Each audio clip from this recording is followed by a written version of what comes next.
अच्छा, एक बात बताइए, क्या आपके साथ भी ऐसा होता है कि आप पूरे दिन बिजी रहते हैं लेकिन रात को लगता है कि आज भी ज़िंदगी में कुछ खास बदला नहीं? काम, फ़ोन, जिम्मेदारियाँ सब चलता रहता है, पर फोकस और क्लैरिटी कहीं खो सी जाती है। आज की इस वीडियो में मैं आपके साथ एक ऐसी किताब की समरी शेयर करने वाली हूँ जो ये सिखाती है, ज़्यादा काम करना सॉल्यूशन नहीं है, सही चीज़ों पर फोकस करना ही असली सॉल्यूशन है। ये बुक समरी है focus on what matters by Darius Foroux की। अगर आप भी अपनी लाइफ को सिंपल, क्लियर और मीनिंगफुल बनाना चाहते हैं तो इस वीडियो को लास्ट तक ज़रूर देखिए। किताब की शुरुआत इस सच्चाई से होती है कि आज की मॉडर्न लाइफ में बिजी होना एक नॉर्मल बात है, बल्कि एक आदत हो गई है, कई बार एक पहचान बन चुकी है। लोग दिन भर काम में डूबे रहते हैं और जब उनसे पूछा जाता है कि वो कैसे हैं तो जवाब आता है, मैं बहुत बिजी हूँ। ऑथर यहीं से सवाल उठाते हैं कि क्या बिजी होना सच में इस बात का सबूत है कि हम सही दिशा में आगे बढ़ रहे हैं। वे बताते हैं कि ज़्यादातर लोग दिन भर एक्टिविटी में लगे रहते हैं, लेकिन ये एक्टिविटी अक्सर बिना किसी साफ उद्देश्य के होती है। दिन का बड़ा हिस्सा ईमेल्स, मैसेजेस, मीटिंग्स और छोटी छोटी जिम्मेदारियों में निकल जाता है, जिससे इंसान को लगता है कि वो प्रोडक्टिव है, जबकि असल में वो लॉन्ग टर्म प्रोग्रेस से दूर होता चला जाता है। लेखक बिजी होने और प्रोडक्टिव होने के बीच का फ़र्क साफ करते हैं। वे समझाते हैं कि एक्टिविटी और प्रोग्रेस एक जैसी चीज़ नहीं है। एक्टिविटी का मतलब है कुछ ना कुछ करते रहना, जबकि प्रोडक्टिविटी का मतलब है ऐसे काम करना जो भविष्य में वैल्यू क्रिएट करे। बहुत सारे काम ऐसे होते हैं जो देखने में ज़रूरी लगते हैं, लेकिन वे हमें हमारे मेन गोल से दूर रखते हैं।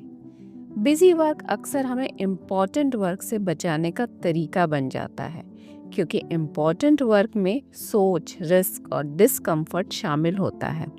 थकान प्रोग्रेस का प्रमाण नहीं है और बिजी कल्चर पर गर्व करना हमें फोकस से दूर ले जाता है। फोकस को लेकर एक आम गलतफहमी को तोड़ते हुए ऑथर कहते हैं, फोकस कोई नेचुरल टैलेंट नहीं है, बल्कि एक कॉन्शियस चॉइस है। लोग अक्सर ये मान लेते हैं कि उनमें फोकस की कमी है, जबकि असल में वे डिस्ट्रैक्शन को बार बार अलाउ कर रहे होते हैं। ऑथर मल्टीटास्किंग को फोकस का सबसे बड़ा दुश्मन बताते हैं और समझाते हैं कि इंसान एक समय पर एक ही चीज़ पर सही ढंग से ध्यान दे सकता है। जब अटेंशन बार बार बदलता है तो न सिर्फ काम की क्वालिटी गिरती है, बल्कि दिमाग भी ज़्यादा थक जाता है। फोकस की समस्या कैपेबिलिटी की नहीं, बल्कि हैबिट्स और एनवायरनमेंट की होती है। अगर इंसान अपने आसपास डिस्ट्रैक्शन को खुली छूट देता है तो फोकस बनाए रखना मुश्किल हो जाता है। किताब का सबसे सेंट्रल सवाल पर आते हैं, व्हाट रियली मैटर्स। वे कहते हैं कि फोकस तब तक पॉसिबल नहीं है जब तक इंसान ये तय नहीं करता कि उसके लिए क्या इम्पोर्टेंट है। ज़्यादातर लोग अपनी प्रायोरिटीज़ खुद तय नहीं करते, बल्कि समाज, सोशल मीडिया और आसपास के लोगों को ये तय करने देते हैं।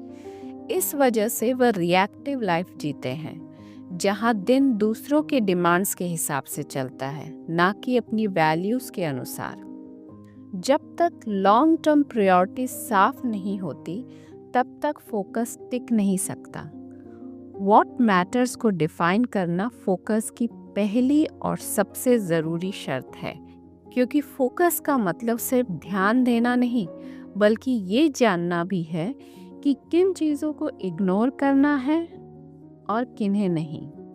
लेखक क्लैरिटी की बात करते हैं और एक बहुत फंडामेंटल आइडिया रखते हैं। वे कहते हैं कि लोग अक्सर सोचते हैं कि क्लैरिटी ज़्यादा ऑप्शंस, ज़्यादा इन्फॉर्मेशन से आएगी, लेकिन असल में क्लैरिटी अनावश्यक चीज़ों को हटाने से आती है।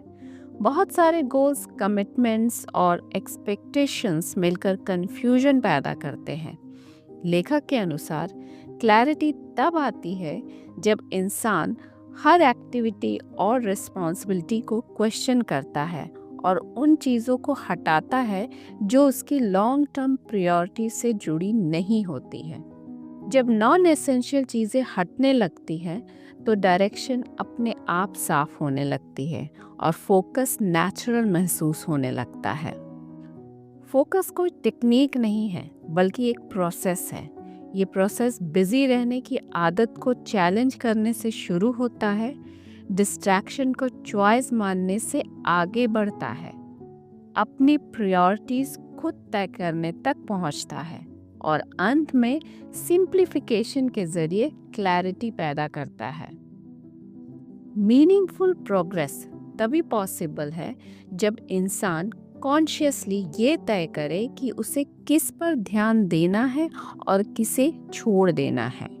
ऑथर बताते हैं कि ज़्यादातर लोग मानते हैं कि जितने ज़्यादा गोल्स होंगे उतनी ज़्यादा सफलता मिलेगी, लेकिन वास्तविकता ठीक इसके उल्टी होती है। जब एक इंसान एक साथ कई गोल्स पकड़ने की कोशिश करता है तो उसका ध्यान और ऊर्जा कई दिशाओं में बढ़ जाता है। इसका नतीजा ये होता है कि वो किसी भी गोल पर मीनिंगफुल प्रोग्रेस नहीं कर पाता। लेखक समझाते हैं कि फोकस तभी बनता है जब एक समय पर एक प्राइमरी गोल होता है। इसका मतलब ये नहीं है कि बाकी गोल्स बेकार है, बल्कि ये कि उन्हें सही समय तक के लिए रोक देना ज़रूरी है। जब इंसान अपनी ऊर्जा को एक दिशा में लगाता है तभी वो गहराई से काम कर पाता है और वास्तविक प्रगति महसूस करता है। लोग अक्सर अपनी असफलता का कारण डिसिप्लिन की कमी को मान लेते हैं, जबकि डिसिप्लिन खुद में एक अनरिलायबल चीज़ है। डिसिप्लिन मूड और मोटिवेशन पर निर्भर करता है, जो हर दिन एक जैसा नहीं रहता। लेखक इसके विपरीत सिस्टम्स की बात करते हैं। उनके अनुसार सिस्टम एक ऐसा तय किया हुआ तरीका होता है जो इंसान को हर बार नया निर्णय लेने से बचाता है। जब हैबिट्स एक सिस्टम का हिस्सा बन जाती है तो कंसिस्टेंसी अपने आप आ जाती है। ऑथर ये स्पष्ट करते हैं कि लॉन्ग टर्म प्रोसेस उन लोगों को मिलती है जो मोटिवेशन का इंतज़ार नहीं करते, बल्कि ऐसे सिस्टम्स बनाते हैं जो बिना मोटिवेशन के भी काम करते रहें। लेखक फोकस और एनवायरनमेंट के बीच के गहरे संबंध को समझाते हैं। वे कहते हैं फोकस सिर्फ स्ट्रॉन्ग विल पावर से नहीं आता। अगर इंसान को एनवायरनमेंट डिस्ट्रैक्शन से भरा हुआ है तो फोकस बनाए रखना बेहद मुश्किल हो जाता है। नोटिफिकेशंस, इंटरप्शंस और क्लटर ध्यान को बार बार तोड़ते हैं। लेखक का कहना है कि फोकस फ्रेंडली एनवायरनमेंट प्रोडक्टिविटी को आसान बना देता है।